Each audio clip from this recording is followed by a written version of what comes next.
Antes de tomar cualquier decisión, busca siempre la dirección de Dios en oración. El cristiano no está solo en este camino.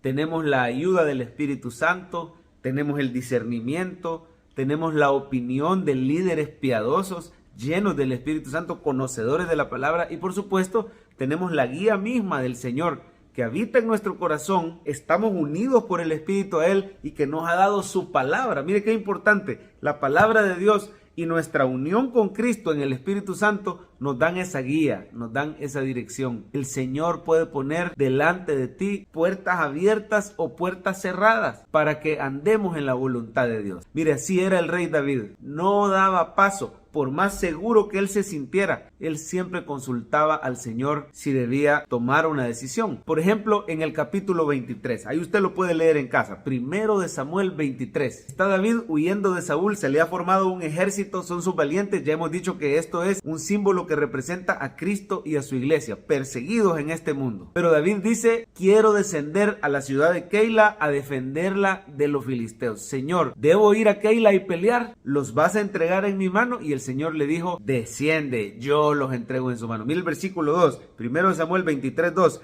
Y David consultó a Jehová diciendo, ¿iré a atacar a los filisteos? Y Jehová respondió a David, ve, ataca a los filisteos y libra a Keila. Acordémonos que con David se había juntado el único sobreviviente de los sacerdotes asesinados, el hijo de Ahimelech llamado Abiatar. Y este Abiatar tenía el Urim, el Tumim, tenía el efod. Todos estos utensilios eran herramientas que Dios daba a los sacerdotes para averiguar la voluntad de Dios. Todavía no se tenía como hoy el derramamiento pleno del Espíritu Santo, el canon completo de las Sagradas Escrituras. Bueno, no había venido nuestro Señor Jesucristo, no había muerto por los pecados. Entonces, estas eran las maneras que ellos consultaban a Jehová. Incluso tuvieron dudas porque los valientes de David no estaban tan convencidos de ir a atacar a los filisteos, ¿verdad? Y en el versículo 4 vemos que David vuelve a consultar. Dice, entonces David volvió a consultar a Jehová y el Señor le dijo, levántate, yo te lo voy a entregar. Y bueno, tuvieron victoria contra los filisteos, pero luego Saúl se enteró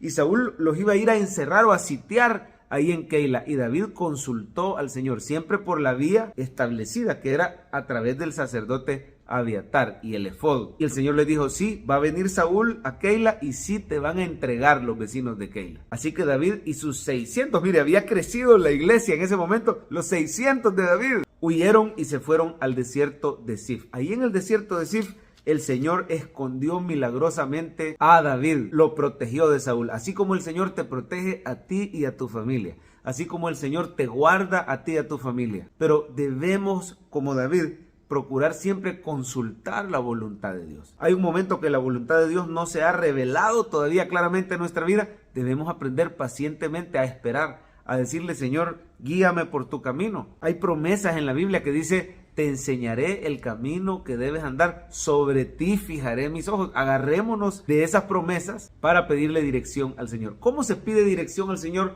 hoy en día en el nuevo pacto? Primero es a través de la oración. Señor, no me dejes equivocarme. Señor, yo he pensado hacer esto, pero te pido por favor tu guía, tu discernimiento. Cierra las puertas sobrenaturalmente, que no sean tu voluntad. Abre las puertas correctas. Aplana y allana el camino delante de mí. Dice la promesa, me guiará por sendas de justicia, por amor de su nombre. Aunque ande en valle de sombra de muerte, no temeré mal alguno. Tú estarás conmigo, así como salvó el Señor a David ahí en el desierto de que Saúl lo encontrara, así te guarda a ti. Busca la voluntad de Dios en oración. Lo segundo es dar pasitos pequeños. Cuando estamos averiguando la voluntad de Dios, podemos dar pequeños pasos e ir confirmando la voluntad del Señor. Si las puertas se abren, si las cosas se dan, si tenemos paz, el Señor va a ir confirmando. Lo tercero es consultar líderes piadosos y de mayor experiencia, nuestras autoridades, ya sea en el trabajo, en cuestiones ministeriales, en decisiones familiares, los jóvenes, con quién me voy a casar. Tome en cuenta la opinión de sus padres, sobre todo si son creyentes. La Biblia dice, honra a tu padre y a tu madre para que te vaya bien y tengas larga vida sobre la tierra. Decisiones financieras, inversiones, la compra de un bien, el hacer o no un viaje, cualquier decisión que usted tenga delante de usted, el cambiarse de trabajo o no, son cosas que humanamente no podemos saber el futuro, pero podemos confiar en el Dios poderoso que tiene el futuro en sus manos, que desea revelarnos su voluntad. Consulte con líderes piadosos. Otra cosa que debemos hacer es deleitarnos en el Señor. Él dice, deleítate a sí mismo en Jehová,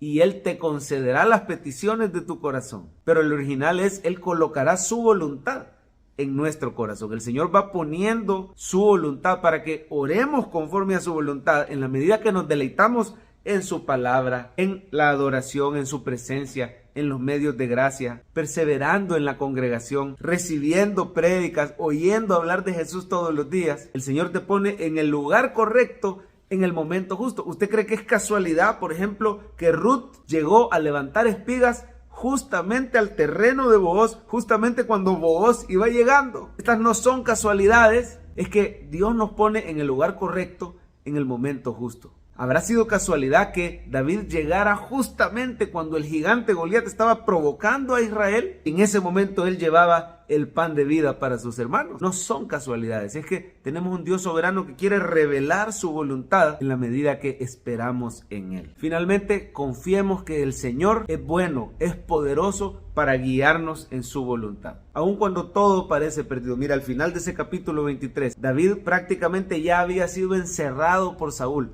Solo un monte los separaba. El monte se llama Sela Hama Lekot. Eso está en el versículo 28, 1 Samuel 23, 28, que quiere decir roca de la división. Prácticamente una roca los dividía a David y a Saúl. Mire qué precioso, ahí está Cristo simbolizado. Él es la roca de la división. Él es el muro protector de los cristianos. Muchos te pueden perseguir, pero primero se la tienen que ver con la roca. Pero bueno, cuando ya todo parecía perdido, los filisteos invadieron Israel y Saúl se tuvo que retirar y ya no logró atrapar a David. Así, cuando todo parezca perdido en tu vida, debes de estar seguro que tú has consultado la voluntad de Dios, que tú de corazón deseas seguir a tu Señor y puedes confiar en su mano protectora. Busca siempre hacer la voluntad de Dios.